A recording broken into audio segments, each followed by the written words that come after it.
I've been riding motorcycles since I was a kid. And I remember when I was younger, sometimes a motorcycle wouldn't start. And it's very frustrating as you're 8-year-old, you get ready to ride, you know. And I was like, well, what do I do? You know, the electric doesn't start, you kick it, it doesn't start. What do you do? Well, remember, the starter starts the pistons turn the wheel. What I really want is to get the engine moving. So as a 7-year-old kid, I'm pretty bright. I go push it up a hill, I get it, I stick it in neutral, I get going, I jump on it, and I kick it in second gear, right? It starts. So I thought, okay, that's just a 7-year-old in a motorcycle. Could that work with your brain? So apparently it does.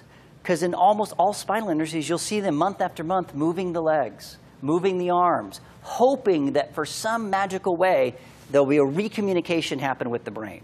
And sometimes it does, and doctors go, that's a miracle. And it really is a miracle. But it's also the brain having the ability to create neuroplasticity and regrow brain cells so that communication starts again. So I thought, well, wait a second. I already know that my handwriting has optimism. I already know that this stroke that stimulates parts of the brain in the frontal lobe. What if I could change my body in a way that would stimulate my brain? So that's what I've thought about. So I didn't know if it would really work. I've been told it's worked. It's worked on me, but I'm a researcher. I don't want to just say something just because it happened to me. It could be like, because I believe it's true, it's true. I want some proof. So unfortunately, a friend of mine named Sam Bada, he had a terrible car accident. And he was and still is one of the top voiceover artists in Hollywood. So he does movie trailers and voice and audiobooks. And he had a head-on collision and damaged his left frontal lobe. And he literally couldn't talk. So he's texting me. He had an accident, texting me like, and he couldn't talk. He couldn't communicate. Now, this is his whole life. This is his career and his identity. Couldn't talk. He could barely walk. You know, he did just terrible. And I said, Sam, I don't know if this is going to work for you, but try this. I happen to know that fluidity in your hand equates to the communication centers in your brain.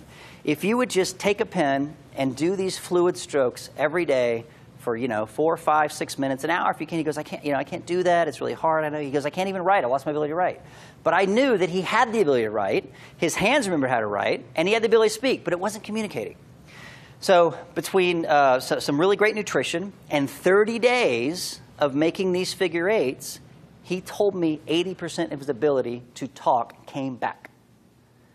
80% from this little figure eight stroke. I thought that was amazing. I've also read from another expert that this figure eight stroke will make you a better golfer. Some of you will probably appreciate that tip. I don't golf, so it doesn't really bother me.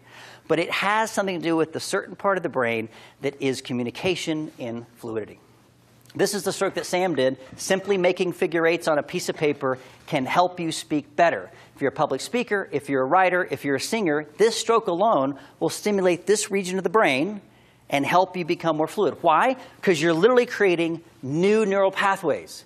You're creating a new highway, and that's the first choice. Eventually, the other highways, stuttering, this, that, it'll just fade away because it's not necessary. Okay? It's amazing. And the fact that it worked with language, I'm looking forward to the research we have when we can help other people with damaged areas of their body get some rehab through audio-visual kinesthetic therapies that are not necessarily drug-related.